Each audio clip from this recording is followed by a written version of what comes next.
Pan-African Media pour une Afrique souveraine et unie.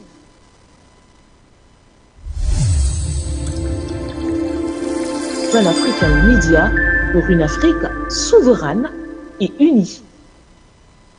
Merci de nous retrouver au cœur de cette édition de l'échiquier mondial, loin de celui théorisé par un certain Ribinski. Il est question de poser la pensée panafricaine, la pensée africaine, afin donc de pouvoir peser lourd dans le concert des nations. Le monde est donc désormais sous la menace d'une troisième guerre, loin des armes, et cette fois-là une guerre économique et financière qui prend son appui depuis mars 2018, où les États-Unis et la Chine se livrent donc une guerre commerciale en imposant des tarifs douaniers de plus en plus importants et imposants.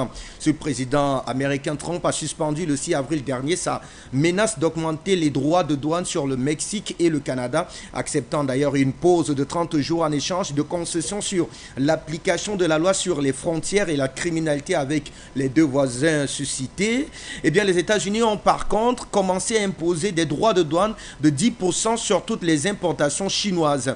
En réponse donc à la démarche états-unienne, Pékin a porté à 125% ces droits de douane sur les produits américains à titre de représailles. Une guerre économique entre deux géants économiques mondiaux qui ont des relations commerciales étroites avec l'Afrique qui fait donc monter la fièvre. Comment justement le continent africain peut-il tirer profit de ce dilemme? Les États-Unis peuvent-ils remporter davantage cette guerre économique face à la nature retenue celui ou celle qui va donc conduire la destinée du pays pour les prochaines années? Après plusieurs jours de campagne, le temps est donné pour un choix citoyen républicain, mais surtout souverainiste, dans un contexte où les agendas impérialistes ne cessent de faire fixation autour de la région des Grands Lacs qui regorge, faut-il le rappeler, des atouts minéraux, énergétiques assez impressionnants.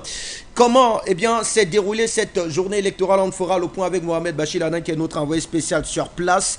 Autre réflexion, les conditions sont-elles désormais réunies pour ne plus revivre le scénario d'août 2023 qui portait donc effectivement un coup fatal à la dynastie Bongo? François Binet, journaliste non moins gabonais, fera le point avec nous en direction de Libreville. Voilà pour ce qui est du contenu de cette édition de l'échiquier mondial, édition de ce 12 avril 2025. Vous nous retrouvez, bienvenue à toutes et à tous.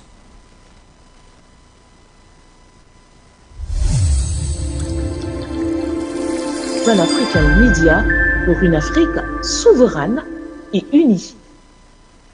La question centrale est donc celle de savoir comment le continent africain va clairement tirer son épingle du jeu au moment où les grandes puissances économiques mondiales s'affrontent dans ce qui apparaît donc être comme une troisième guerre mondiale sans armes, et cette fois-là sur un terrain économique. Pour en parler avec nous, on a le plaisir d'accueillir depuis les États-Unis justement Dr Achille Eke. Vous êtes banquier, expert en haute finance, mais surtout PDG de la banque d'investissement de Washington Valuations Group, basée à Washington. Merci de nous retrouver en direct, docteur.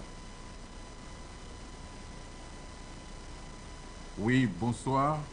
Je ne sais pas si vous m'entendez. Parfaitement, docteur, nous vous recevons. Ok, excellent. Parce que ça s'entrecoupait un petit peu là vers la fin de votre conversation, de votre question.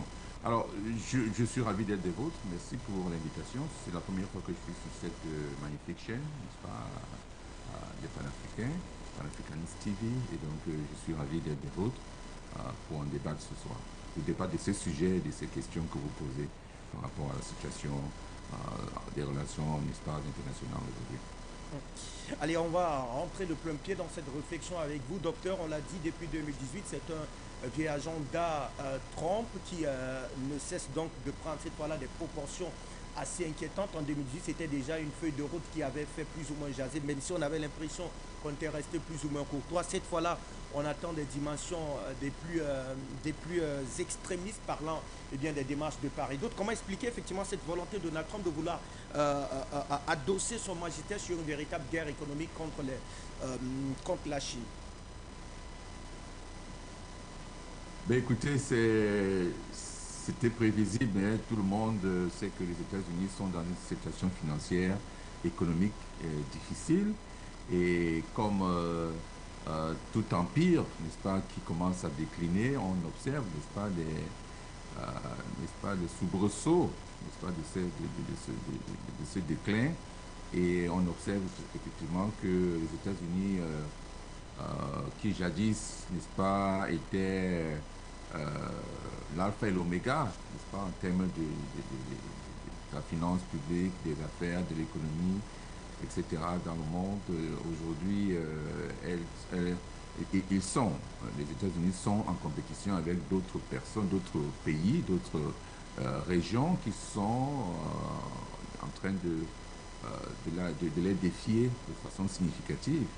Alors, déjà, on a eu Trump, le président Trump en 2018, qui a engagé des guerres commerciales, n'est-ce pas, avec la Chine qui est un des géants économiques aujourd'hui dans le monde, n'est-ce pas? Et donc, à partir de ce moment-là, les Chinois ont compris qu'il y avait un risque élevé, n'est-ce pas, de faire, je veux dire, d'avoir beaucoup d'activités commerciales ou de transactions, ou alors de dépendre énormément du marché américain. Voilà.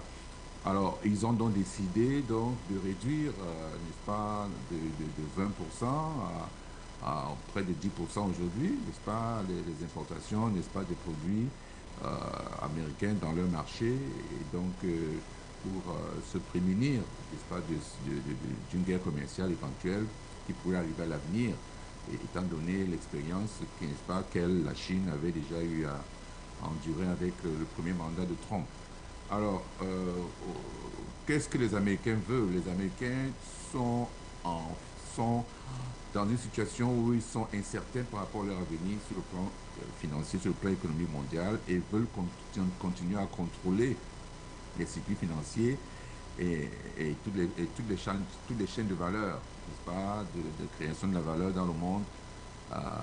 Et donc, malheureusement, ils sont dans une position où ils ne sont plus assez compétitifs sur certains aspects, et que des pays émergents, n'est-ce pas, aujourd'hui, à travers les BRICS, n'est-ce pas, qui est cette entité qui regroupe les pays émergents aujourd'hui, n'est-ce pas, ces pays-là ont décidé également de ne plus, n'est-ce pas, faire tous les desiderata des Américains. Ils essaient de se, n'est-ce pas, de se séparer de la puissance américaine, d'être autonomes et de commercer entre eux. Hein, et ceci fait peur aux Américains, n'est-ce pas, cet aspect de BRICS là. Ce qui fait que le dollar, qui est la monnaie n'est-ce pas, dominante sur le marché, a commencé à diminuer significativement en termes de monnaie de transaction commerciale dans le monde. Et puis, en termes d'industrialisation, la Chine est devenue pratiquement le pays où, n'est-ce pas, qui fabrique tous les produits du monde, n'est-ce pas, inclus les produits américains. Pour blaguer, il y a l'autre jour des gens qui disaient que même le chapeau Make America Great Again, n'est-ce pas, n'est-ce pas, que M. Trump et ses supporters portent régulièrement, ces chapeaux sont fabriqués en Chine. Voilà, donc pour vous démontrer à quel point tout est fabriqué en Chine aujourd'hui. Est-ce qu'il m'écoute, évoquant effectivement le fait que le chapeau qu'aurait porté, alors les chapeaux que portait Donald Trump pendant sa campagne étaient véritablement d'origine chinoise. Il y a d'ailleurs plusieurs experts qui ont démontré cela pour continuer à exposer, eh bien, le trop plein, du moins la grande dépendance, on va dire ainsi, des États-Unis vis-à-vis de la Chine, ce qui ferait d'ailleurs effectivement dans ce jeu de mots que la Chine ne céderait pas. D'ailleurs, il y a d'ailleurs des médias chinois qui ont vite fait de relayer à la face du monde, notamment les déclarations de Mao à son temps, qui déclarait effectivement dans ces dimensions, dans cette dynamique de guerre économique avec les États-Unis qui n'a pas démarré et qui n'a pas commencé hier, que la Chine, eh bien, est intransigeante dans sa démarche. Alors beaucoup d'analystes voient dans la démarche de Trump une volonté de vouloir peut-être faire renaître un renouveau nationaliste du point de vue économique, mais surtout un protectionnisme économique local. Mais est-ce qu'il est possible d'assumer une telle politique lorsque on a été véritablement porté en triomphe par certains hommes d'affaires et qui voient dans le marché américain ou alors dans le marché chinois, pardon, une véritable bouffée d'oxygène pour permettre effectivement à leurs différentes entreprises de pouvoir véritablement continuer à donner le monde. On pourrait parler par exemple de Elon Musk qui à côté de son entreprise de fabrication de véhicules, dont certains experts disent d'ailleurs qu'il n'assemble que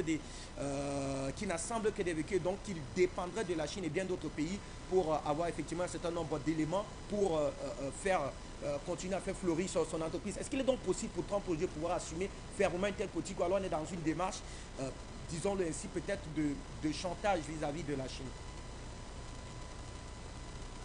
Oui, c'est très difficile de le dire exactement parce que Trump lui-même, il n'a pas.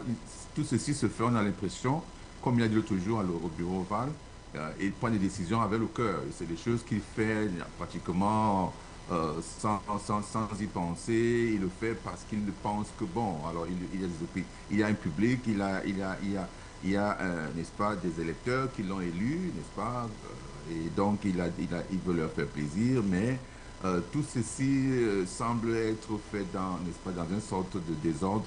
Ce n'est pas planifié parce que les conséquences ne sont pas mesurées. Donc, ça se fait au pif pratiquement. Et on a vu l'autre jour, la semaine dernière, lorsque les marchés sont tombés de façon sérieuse, n'est-ce pas, et que les taux d'intérêt ont commencé à augmenter, les taux d'intérêt de la dette américaine ont commencé à augmenter, n'est-ce pas, passant de 3,9% à pratiquement 4,5%.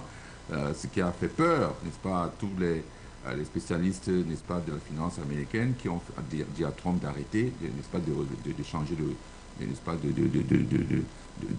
de changer de chemin, de repousser chemin, comme on dit. Et donc, tout ceci montre qu'effectivement, tout est improvisé, à mon avis, et que rien n'est vraiment bien pensé, parce que finalement, n'est-ce pas, ces sanctions qu'il a imposées sur le monde entier, il les a arrêté du jour au lendemain, après 2 ou 3 jours. Et donc, vraiment, on ne peut pas vous dire pourquoi est-ce qu'il fait ce qu'il fait. Personne ne peut. Il a dit vouloir faire une pause, en tout cas pour ce qui est du cas du Mexique, dans l'éventualité de nouvelles négociations, dans la perspective de nouvelles négociations avec ces pays. D'ailleurs, un timing a été donné sous réserve en tout cas de la mise en application davantage de ces taxes douanières. Alors c'était l'objet de ma question, c'est de savoir, est-ce que Trump n'est pas finalement dans une dynamique de surenchère où il veut véritablement avoir des meilleurs marchés économiques à travers le monde, et donc il projette en tout cas ces sanctions supplémentaires sur plusieurs États pour leur dire, écoutez, celui qui est favorable au déshydratat des États-Unis, eh bien, pourra effectivement commercer avec nous. Oui, c'est ça, c'est pratiquement du show. Vous avez vu lorsqu'il a reçu le président Zelensky au bureau ovale, il a fait du show, la télévision. Il a même dit que c'était beau pour la télévision.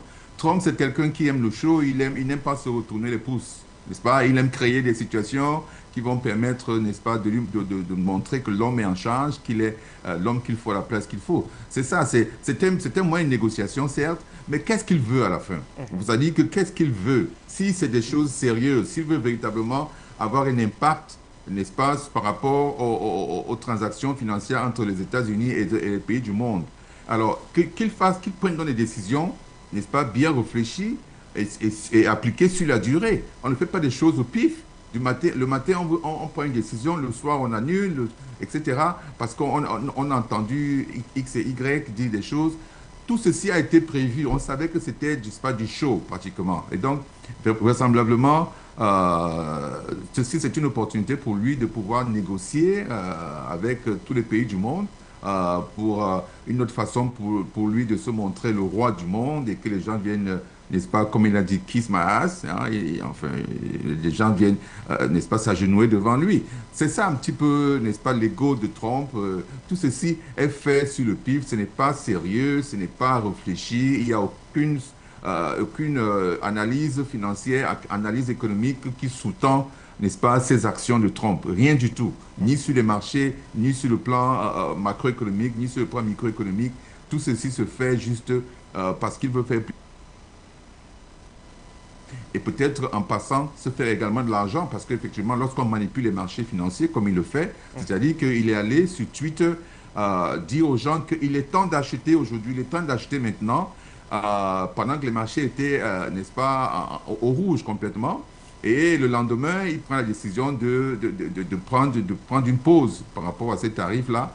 Et ce qui fait que les marchés sont remontés de près de 2000 points Alors, ça montre qu'il y a manipulation des marchés également, ce qui peut être, n'est-ce pas, condamnable, parce qu'il y a des gens qui pensent déjà qu'il va falloir faire des investigations par rapport à cela pour savoir ce qu'on appelle un insider trading, qui savait quoi, n'est-ce pas, par rapport à ces décisions avant que ça se prenne. Donc, c'est pour vous dire que tout ceci me semble être, n'est-ce pas, un jeu de l'amusement pour Trump. Il prend beaucoup de plaisir, n'est-ce pas, à ses premiers 100 jours, n'est-ce pas, de présidence, à faire des choses qui montrent qu'effectivement, rien n'est prévisible par rapport à ce qu'il peut prendre comme décision. Et au niveau de l'économie, il y a un impact. Le problème, c'est qu'il y a un impact énorme. Il a renvoyé, il a fermé beaucoup de structures, beaucoup d'entreprises ont été fermées, beaucoup d'organisations ont été fermées. Il met beaucoup de gens, n'est-ce pas, au chômage. Il crée des conflits avec la justice américaine, c'est-à-dire qu'il ne respecte pas n'est-ce pas, les décisions de justice. Bref, il prend tout un tas de décisions, n'est-ce pas, de façon alambiquée, et ça cause beaucoup de dégâts, même s'il peut revenir sur ces décisions plus tard, mais les dégâts ne peuvent pas être reversés de cette façon-là. Donc, c'est pour ça que moi, je prends ça un peu avec un peu de recul. Je me dis, bon, Trump s'amuse, il profite un peu de sa nouvelle présidence, et il règle ses comptes également à tous ceux qui, n'est-ce pas, l'ont pourchassé, n'est-ce pas, après sa présidence. Bon, à tort ou à raison, hein. De toutes les façons, il veut tordre leur cou également et leur montrer que voilà, vous pensez que j'étais fini, je suis là, je suis encore vivant et donc je suis capable de vous faire également du mal. Bref, c'est des décisions qui ne sont pas bien réfléchies, bien pensées, et on a l'impression que tout ceci va se terminer très mal, parce que véritablement l'économie, lorsque l'économie prend un coup sérieux comme ça est pris, ce n'est pas facile de reverser cela, n'est-ce pas, de changer n'est-ce pas, de chemin, n'est-ce pas, de façon abrupte comme ça, et penser qu'on peut renverser, n'est-ce pas, les dégâts qui ont été causés. Donc, moi, je vous dis, je ne suis pas certain que Trump sache vraiment ce qu'il veut. Sauf que c'est une démarche qui pourrait avoir des conséquences assez particulières sur l'économie, qu'elle soit américaine ou alors européenne et même au-delà, on l'avait dit. Alors que la LSEG Data Stream nous annonçait effectivement en début de semaine eh bien, qui a remarqué en tout cas 10% dans la dynamique de dépréciation du dollar américain depuis le début de l'année 2025 par rapport à un panier de devises étrangères. Alors ce qui vraisemblablement laisse croire qu'il y a une volonté manifeste de vouloir renverser la donne économique à travers le monde. Docteur, là, on a donc la Chine qui prend par contre cette menace au sérieux et elle ne manque pas l'occasion de répondre à chaque fois que Trump s'amuse, si on s'en tient à votre grille de lecture. Alors, tel qu'on est parti, si jamais eh bien, les positions deviennent telles que personne ne pourrait les revoir, à qui profiterait finalement, de votre point de vue, ce bras de fer économique entre les États-Unis et la Chine, et quelles pourraient en être clairement les conséquences directes eh bien, d'une dynamique de commerce moins approfondie entre les États-Unis et la Chine? Est-ce que cela ne pourrait pas créer d'autres marchés financiers? Est-ce que cela ne donnerait peut-être pas les idées peut-être à la Chine, et même les États-Unis, parlons de la Chine, de revoir davantage peut-être une dynamique, une coopération économique beaucoup plus étroite encore avec l'Union européenne et bien sûr avec l'Union africaine? Bon, disons que cette guerre économique entre les États-Unis et la Chine, n'est-ce pas, va profiter à certains acteurs spécifiques, n'est-ce pas, tout en ayant des conséquences négatives pour d'autres. Alors, en termes de bénéficiaires, n'est-ce pas, ceux qui peuvent bénéficier de cette guerre économique, on va parler par exemple des pays de l'Asie du Sud-Est, n'est-ce pas? Ce sont des pays comme le Vietnam, la Malaisie, des pays comme l'Indonésie, n'est-ce pas, qui ont des entreprises n'est-ce pas, qui se sont relocalisés ou alors qui ont relocalisé leur production, n'est-ce pas, pour éviter les tarifs, des tarifs élevés que l'administration Trump, n'est-ce pas, pense pouvoir leur imposer, n'est-ce pas, et leurs économies, n'est-ce pas, bien qu'exercent des pressions. des pressions sur leurs infrastructures et ainsi que leur marché du travail. Il y a également des exportateurs de matières premières qui pourraient également bénéficier, c'est-à-dire que certains pays exportateurs de pétrole, de ressources naturelles en général, on va dire, notamment les pays comme l'Australie ou le Brésil, n'est pas peu accru, n'est-ce pas, de la Chine pour compenser leurs pertes commerciales avec les États-Unis. Ensuite, on peut parler également des entreprises gouvernementales américaines, certaines entreprises, notamment les fournisseurs qui sont liés au gouvernement américain, n'est-ce pas, qui ont réussi à augmenter leurs importations depuis la Chine en dépit, n'est-ce pas, des tarifs élevés. Alors, donc, grâce à des exemptions, n'est-ce pas, que ces organisations ont, des exemptions spéciales qu'elles ont obtenues, n'est-ce pas, à travers des connexions politiques, n'est-ce pas, ces entreprises peuvent également voir leurs profits croître de façon significative. Et la Chine également, dans une perspective stratégique également, n'est-ce pas, sur le plan, par exemple, de la diversification économique, la Chine, n'est-ce pas, utilise cette guerre, n'est-ce pas, pour réduire sa dépendance aux exportations, n'est-ce pas, envers les États-Unis, comme j'ai dit tantôt, et certainement renforcer ses relations commerciales avec d'autres partenaires dans le monde, notamment les BRICS, comme on l'a dit tantôt. Et donc, il y a également Pékin qui n'est-ce pas, s'active à contrôler, n'est-ce pas, des ressources critiques, c'est-à-dire que la Chine, n'est-ce pas, essaie de contrôler un avantage stratégique, n'est-ce pas, sur une grande partie de l'approvisionnement mondial en minerais rares, n'est-ce pas, les terres rares dont on parle souvent, qui sont essentielles aux technologies modernes. Donc, certaines entreprises américaines également peuvent également bénéficier de cela. Mais il y a des gens qui seront des perdants, comme j'ai dit tantôt, c'est-à-dire qu'effectivement, d'abord, numéro un, le consommateur américain sera le plus grand perdant dans cette affaire, parce que les tarifs vont augmenter, n'est-ce pas, les prix des produits importés, n'est-ce pas, et on sait que la plupart des produits qui viennent aux États-Unis, n'est-ce pas, viennent de la Chine aujourd'hui. Donc, ça va donc réduire le pouvoir d'achat des Américains. Donc, on pense que, n'est-ce pas, une guerre de ce type, n'est-ce pas, peut réduire le revenu réel des Américains d'environ 1,4 milliard de dollars. C'est une estimation. Alors, bon, ça peut être plus ou moins cela parce que les tarifs également ont augmenté puisqu'on passe à 145% et à 125%, n'est-ce pas, pour l'un pour les États-Unis et l'autre pour la Chine. Donc, ceci va encore creuser davantage, n'est-ce pas, n'est-ce pas, les revenus américains par rapport aux produits importés de la Chine. Il y a des exportateurs américains également, notamment sur le plan agricole, qui vont également faire les frais, n'est-ce pas, de cette guerre. Et en termes de stabilité économique mondiale également, ça va ralentir la croissance économique dans le monde, ce qui va donc poser des problèmes énormes pour plusieurs pays, notamment l'Afrique. Donc, il va falloir que ces pays, l'Afrique également, puissent trouver les moyens de juguler, n'est-ce pas, ces éventuelles turbulences qui arriveront. Pour le moment, ça a été posé pour 90 jours, d'après le président Trump.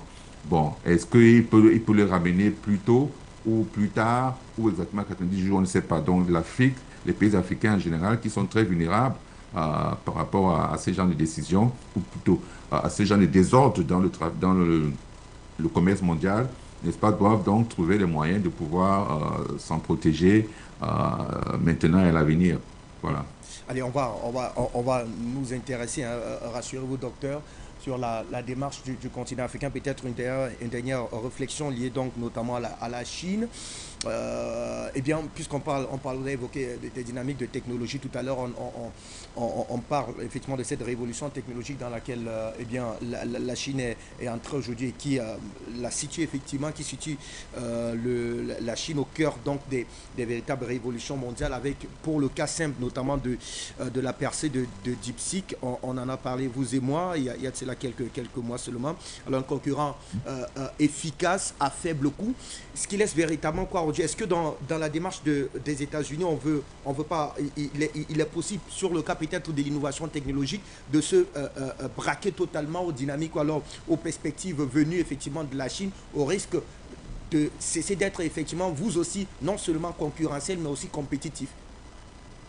Oui, mais ce n'est pas seulement dans le secteur, enfin, on va dire, il y a des secteurs de l'intelligence artificielle, n'est-ce pas? DeepSeek, dont on a parlé tout à l'heure, qui est venu avec une méthodologie révolutionnaire qui a démontré qu'à à très très bas coût, on peut faire d'énormes choses, n'est-ce pas? Au lieu de penser qu'on peut toujours, il faut toujours injecter des milliards de dollars, n'est-ce pas, pour réaliser cela, ce qui fait qu'aujourd'hui, ça a été adopté pratiquement dans partout le monde. Donc la technologie, la technique où le système de DeepSeek est aujourd'hui adopté. C'est-à-dire, c'est un système où on a des experts, on a différents experts, n'est-ce pas, qui sont spécialisés dans des domaines spécifiques, qu'on interroge à chaque fois qu'il y a ce qu'on appelle un query, c'est-à-dire, comment dire ça, lorsque vous faites une requête, une demande, vous posez une question, et bien ça va chez tel expert, cet expert-là traite la question de fond en comble et vous donne les résultats, n'est-ce pas, de façon effective.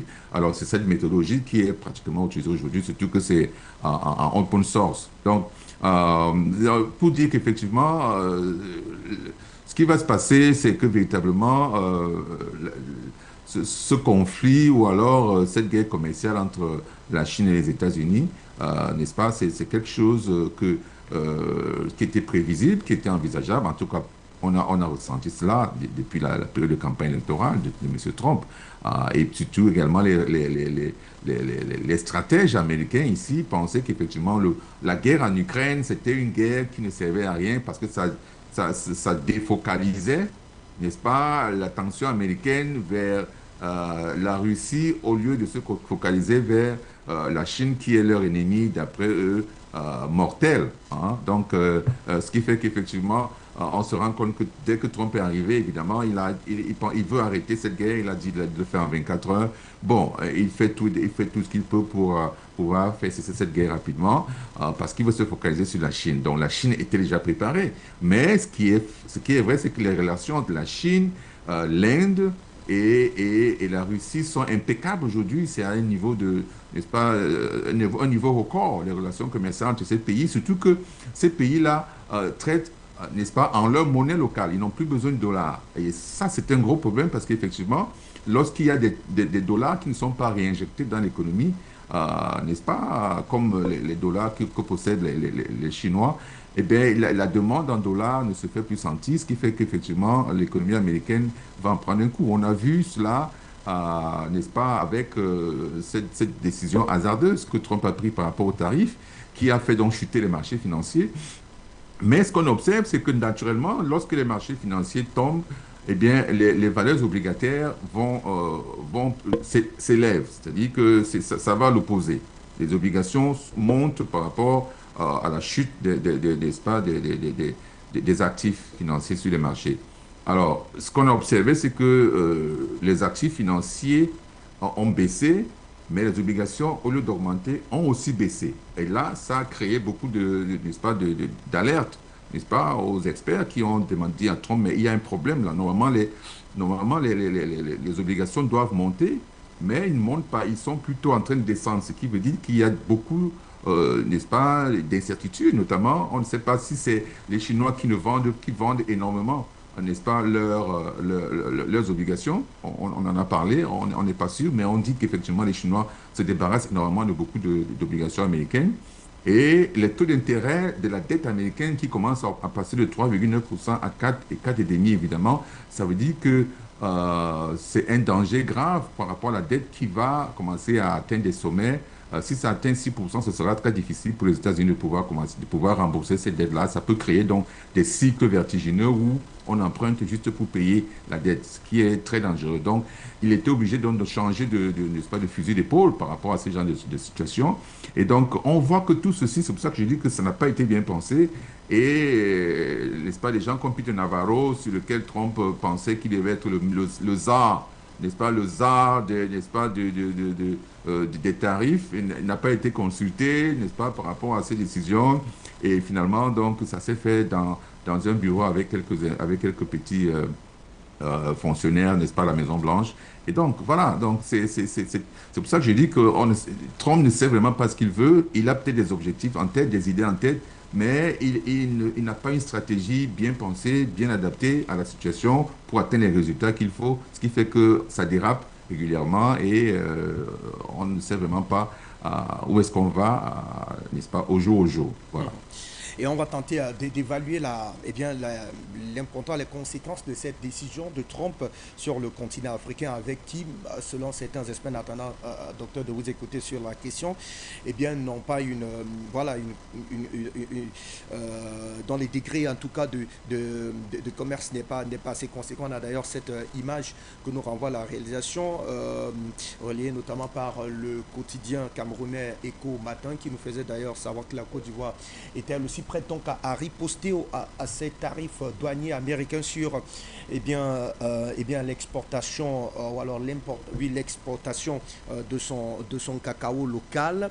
Alors parmi les pays africains qui ont avec qui les États-Unis ont des partenariats commerciaux assez intéressants, on peut citer le Nigeria, le Kenya, le Ghana, l'Angola, mais surtout l'Afrique du Sud. Alors comparaison n'est pas raison, mais est-ce que, de votre point de vue, docteur, une décision pareille prise par les États-Unis, est-ce qu'elle ferait beaucoup plus mal aujourd'hui au continent africain, c'est-à-dire empêcher peut-être élever des tarifs douaniers pour des produits africains qui vont en destination des États-Unis? Bon, l'Afrique est beaucoup plus impactée par rapport à ses avantages, n'est-ce pas, par rapport à l'AGOA.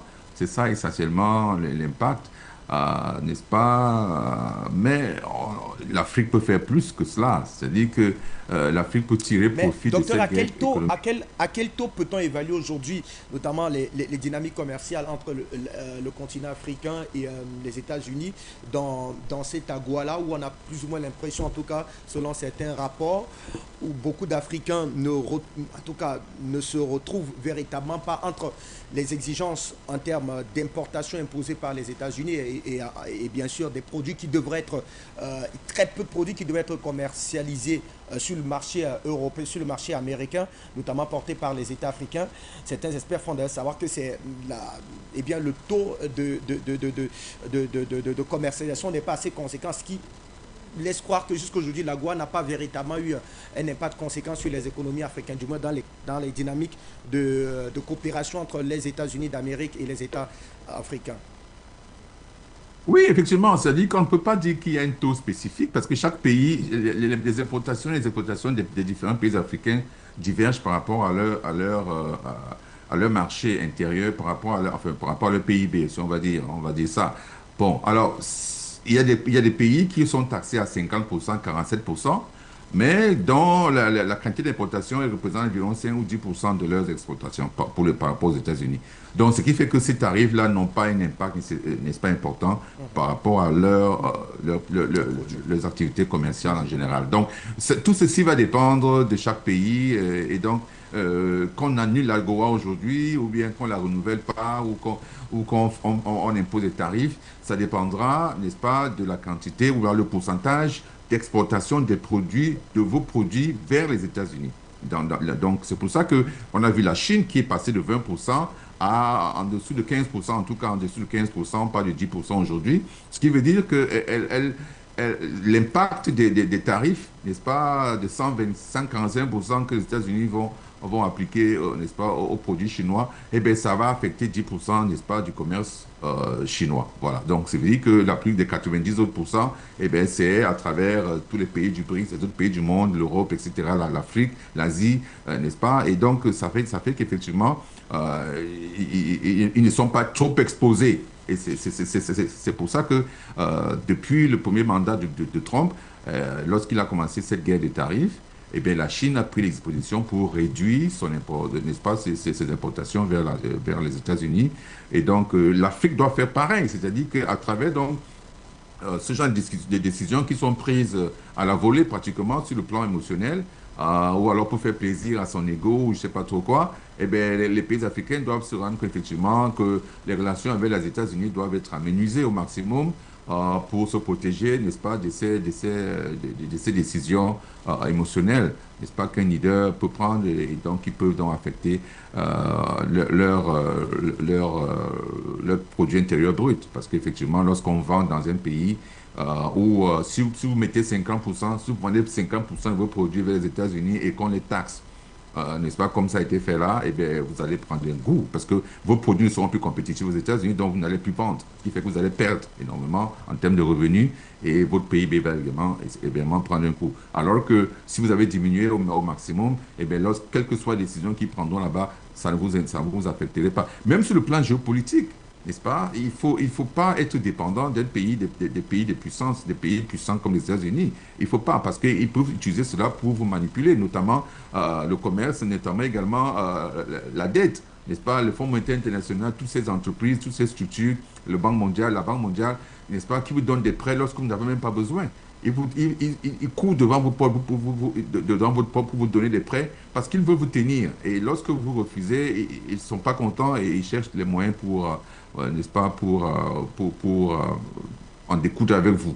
Alors, donc les Africains doivent comprendre que, n'est-ce pas, tous ces outils-là sont là pour servir l'impérialisme international, n'est-ce pas, et donc ils doivent se prémunir de cela et prendre des décisions. Donc diminuer, n'est-ce pas, ces rapports commerciaux avec les pays comme les États-Unis et l'Europe, diminuer, n'est-ce pas, sa dette avec ces pays-là et essayer de compter sur ses propres ressources, diversifier ses partenaires, notamment les pays du BRICS, n'est-ce pas, commercer entre les pays du BRICS, et surtout par rapport à la monnaie, le franc CFA, n'est-ce pas, que nous utilisons, et bien sortir du franc CFA, créer une nouvelle monnaie, et puis commercer avec les autres pays n'est-ce pas, en notre propre monnaie, pour permettre donc que nos économies puissent bénéficier des fluctuations, des avantages qu'offre, n'est-ce pas, le commerce international. Parce qu'il y a des moments où, n'est-ce pas, vous avez envie de vendre beaucoup, donc vous dévaluez votre monnaie, et vos produits deviennent compétitifs. Lorsque vous sentez que il y a des secteurs dans votre économie que vous devez protéger, eh bien, vous pouvez augmenter, n'est-ce pas, la valeur de votre monnaie pour protéger un petit peu ce secteur-là.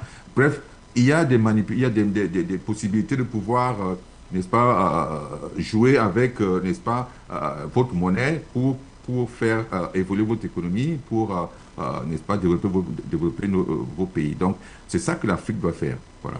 Allez, vous avez d'ailleurs anticipé dans notre conducteur, évoquant effectivement ces solutions, du moins ces démarches que devraient donc eh bien, entreprendre les États africains pour tenter de contourner ce que d'aucuns qualifieraient de folie de grandeur de la part des grandes puissances économiques. Mais on va continuer à creuser effectivement autour de cette AGOA-là, qui a été d'ailleurs mise en vigueur en 2000 par le président Bill Clinton. Et donc, eh bien, le renouvellement et l'amélioration qui avait été d'ailleurs engagé en 2024 n'a pas été acté par le président Joe Biden, et qui proposait d'ailleurs effectivement que ce partenariat, ou alors ce pacte de coopération économique entre les États-Unis et le continent africain, d'autre part, puisse s'étendre notamment sur 2041, ce qui laisse véritablement croire que le docteur que en l'état actuel des choses, Donald Trump n'est pas prêt à renouveler effectivement ces passerelles-là qui permettent donc aisément à certains États africains,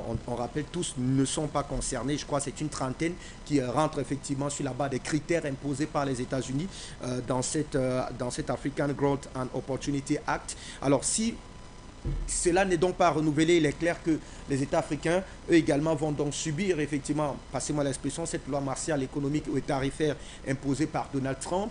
Plusieurs analystes abordaient sur la question, pensent, à côté effectivement d'élargir ou alors de diversifier ces partenariats économiques, docteur, beaucoup pensent qu'il est peut-être temps pour le continent africain de penser à commercer d'abord avec elle-même. Il y a des dynamiques sous-régionales qui ont été mises en place. Malheureusement, la zone de libre-échange continentale qui avait été prononcée comme étant la panacée semble ne pas retrouver ses allants. À côté de cela, il y a que beaucoup de pays africains ont véritablement ratifié un certain nombre d'accords qui ne permettent pas véritablement nos tissus économiques de pouvoir résister, ce d'autant plus qu'ils sont encore embryonnaires. Docteur, c'est un fourre-tout qu'il faudra regarder avec beaucoup plus de rigueur, avec beaucoup plus de vigueur, si on veut véritablement subsister et résister à ces dynamiques, passez-moi l'expression impérialiste, sur le plan, voilà, cette fois-là économique qui s'impose et s'oppose désormais à nos États. Ben écoutez, je pense que, comme j'ai dit tantôt, l'Afrique doit se préserver, n'est-ce pas, de l'influence énorme, n'est-ce pas, de ces pays sur les économies. C'est ça, parce que si le nerf de la guerre dans tous les pays, c'est l'économie. C'est-à-dire que si vous n'avez pas la possibilité de pouvoir gérer votre économie à votre guise, si vous avez des partenaires qui peuvent du jour au lendemain affecter, n'est-ce pas, vos revenus de façon significative, eh bien, il faut minimiser, n'est-ce pas, vos rapports avec ces partenaires-là. Il faut vous prémunir de tout cela. Et donc, je pense que l'AGOA a fait son temps, pratiquement. Je pense qu'on a vu les limites, on a vu l'outil, n'est-ce pas, comment cet outil est utilisé pour, n'est-ce pas, faire du chantage à plusieurs pays. Je pense que le Cameroun a été exclu de l'AGOA. Tout à fait. Donc, oui, donc voilà, il y a plusieurs pays comme ça qui ont été exclus de l'AGOA parce qu'effectivement, ce sont des moyens que ces pays utilisent. N'est-ce pas? Ils ont menacé d'exclure de l'AGOA l'Afrique du Sud également par rapport à son marché, au marché automobile. Voilà, donc vous voyez, quand l'Afrique du Sud a décidé de prendre des lois pour pouvoir récupérer les terres, n'est-ce pas, des fermiers blancs, n'est-ce pas, eh bien, ils ont tous se sont rués contre l'Afrique du Sud et commencé à menacer. Bref, c'est ça, c'est pour ça qu'il faut se détacher de ces choses-là. Il faut se détacher, il faut donc utiliser les BRICS, à mon avis, comme, n'est-ce pas, le levier pour pouvoir contrecarrer, n'est-ce pas, ces velléités de domination des pays impérialistes, notamment les États-Unis et l'Europe, n'est-ce pas, par rapport à nos pays. Donc, je pense que c'est la solution. Alors, pendant ce temps, les pays membres des BRICS également ne sont pas épargnés. Donald Trump a d'ailleurs brandi la menace d'éventualité, en tout cas, d'imposer des sanctions à ces pays si jamais ces derniers s'engageaient, je vous vois sourire, docteur, si jamais ces derniers s'engageaient à vouloir remplacer notamment le dollar dans le commerce mondial. Il a d'ailleurs dit, eh bien, songez à tout sauf à remplacer le dollar américain par une quelconque monnaie. Alors, cette dynamique laisse véritablement croire que on n'est pas parti pour véritablement jouer.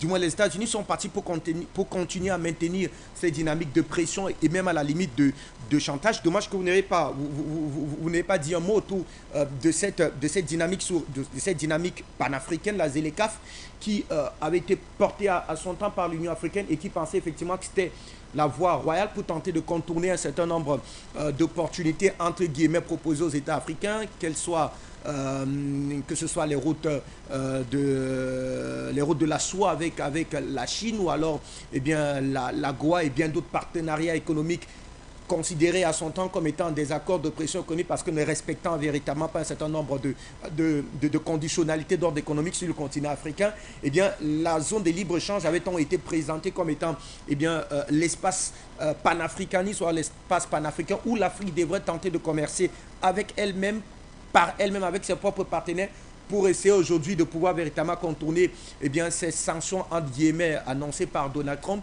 Dans un contexte pareil, docteur Achille, qu'on a envie de se dire, on a du chemin sur le continent africain, mais après il faudra nous également jouer franc jeu au risque de périr.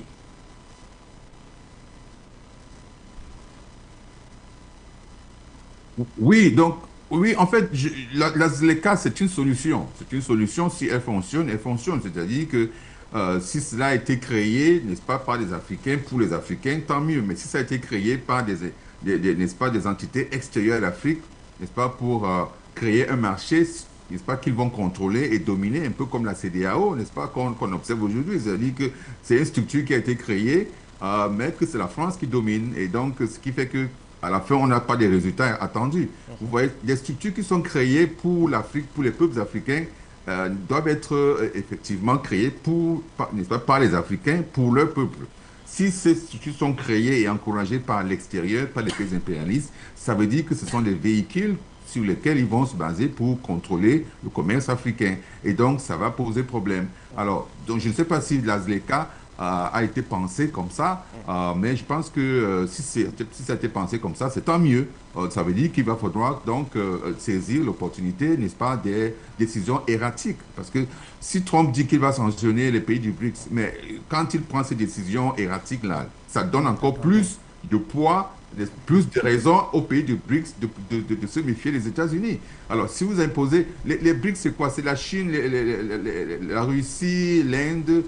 n'est-ce pas, le Brésil, etc., l'Afrique du Sud. Tous ces pays ont déjà été sanctionnés. Je ne sais pas quelle autre sanction il va imposer à ces pays-là pour les dissuader de ne pas utiliser le dollar, de ne pas faire des transactions,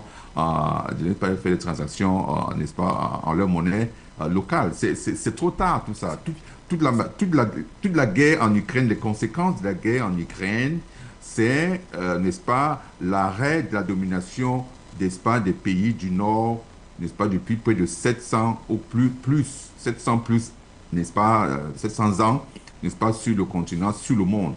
Et ces décisions malheureuses, notamment la saisine, n'est-ce pas, des avoirs financiers de la Chine, plutôt de la Russie dans les banques centrales, n'est-ce pas, américaines et européennes, a été, n'est-ce pas, l'élément qui a cassé n'est-ce pas, le trust, c'est-à-dire la confiance qu'on pouvait avoir, n'est-ce pas, n'est-ce pas, aux banques américaines et aux banques européennes. Donc, à partir de ce moment-là, eh bien, tout le monde entier a eu peur et a compris que, n'est-ce pas, on est en train d'aller dans un trou, n'est-ce pas, si on continue à faire confiance à ces gens. Et donc, à partir de cette décision, eh bien, tout ce qui découle donc de cette erreur massive qu'ils ont commise en saisissant les avoirs de la Russie. La Russie qui est une superpuissance nucléaire.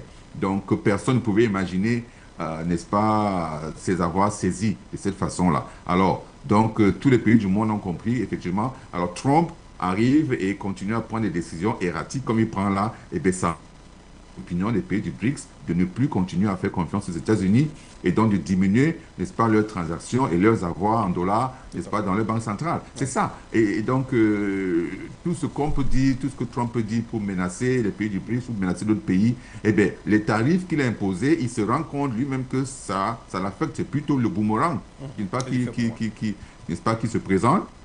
Et donc, il se rend compte qu'il ne peut pas utiliser ce levier-là pour pouvoir faire flancher certains pays. Et les pays comme la Chine a dit qu'elle ne pourra pas se plier puisqu'elle est solidement implantée. Elle a préparé, n'est-ce pas, cette situation depuis des années. Et donc, elle est prête à continuer la guerre, n'est-ce pas, tant que les États-Unis continuent avec cette guerre, ils sont préparés. Donc, c'est un peu comme la Russie qui était préparée, n'est-ce pas, aux sanctions économiques, n'est-ce pas, européennes et américaines, qui se sont déferlés sur elle, mais qui pensaient qu'effectivement, les Européens pensaient qu'effectivement, ça devait, n'est-ce pas, détruire l'économie russe. On se souvient très bien, n'est-ce pas, de cette parole du ministre de l'économie de la France, qui disait qu'il va détruire l'économie, n'est-ce pas, ils vont détruire l'économie russe. Et aujourd'hui, c'est plutôt l'inverse qui se produit. Donc, c'est la même chose.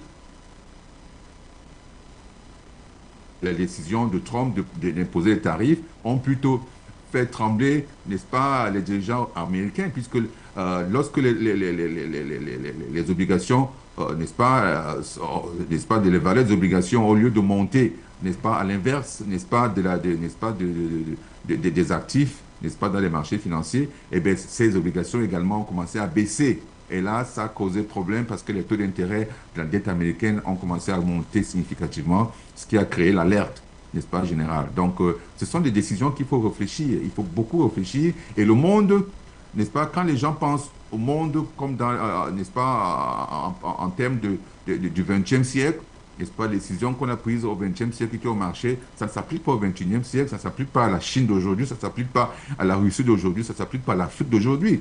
Tout est dynamique, tout a changé. Il y a beaucoup de dynamiques qui ont changé, mais beaucoup de dirigeants européens et américains sont encore en retard par rapport à ces changements et pensent que les décisions qu'ils ont prises par le passé, qui ont marché, peuvent encore marcher aujourd'hui. Non, ce n'est pas vrai. Achille Ekule, donc question désormais pour le continent africain de pouvoir se prendre en charge afin de créer effectivement ces chaînes de valeur qui vont permettre donc à ces États africains de pouvoir véritablement se prendre en charge et tenter de contrôler également ces sanctions, eh bien la perspective en tout cas d'une véritable guerre économique mondiale qui n'épargnerait pas le continent africain, tout comme ça a été le cas avec l'opération militaire spéciale de la Fédération de Russie du côté de l'Ukraine. Mot de fin, docteur, avant de passer à la deuxième dorsale de cette émission qui nous amènera tout droit du côté du Gabon. Ben écoutez, ça a été un plaisir d'être de vous. Je pense que le sujet est important, il est dynamique. On va voir ce qui va se passer dans les 90 prochains jours. Est-ce que l'Amérique va se plier? Est-ce qu'elle va arrêter? Parce que Trump a vraiment besoin de sortir de ce coin, de cette situation dans laquelle, n'est-ce pas, il s'est placé avec la Chine, pensant que la Chine viendrait, n'est-ce pas, négocier n'est-ce pas, à genoux. Mais c'est le contraire qui, n'est-ce pas, c'est le contraire qui se produit. Donc la Chine elle ne fait que continuer la guéguerre avec les États-Unis, ce qu'ils n'espéraient pas. Donc on espère, on verra ce qui va se passer dans les prochains jours. Mais ce qu'on sait déjà dorénavant, c'est que Trump est venu avec une idée, n'est-ce pas, de punir la Chine. La Chine a été, n'est-ce pas, proactive et donc s'est préparée. Et dans les décisions que Trump, n'est-ce pas, est en train de prendre, n'est-ce pas, qui était voilé par le fait qu'il voulait imposer le tarif à tout le monde entier, mais en fait, on sait que c'est la Chine, n'est-ce pas, qui était visée. Eh bien, ça n'a surpris personne. Maintenant, il se rend compte que, n'est-ce pas, et tout le monde savait son jeu. Et donc, voilà. Alors, donc, on verra d'ici les prochains jours, les prochains mois, ce qui va se passer. Et certainement, j'aimerais revenir pour en discuter avec vous. Merci. Merci à vous, docteur Achille. Et que juste le temps donc d'une transition, on rappelle que vous êtes banquier expert en haute finance, mais surtout PDG de la banque d'investissement de Washington Valuation Group basée à Washington. Merci infiniment à vous, très cher monsieur. Le temps d'une transition et on s'intéresse à l'actualité gabonaise.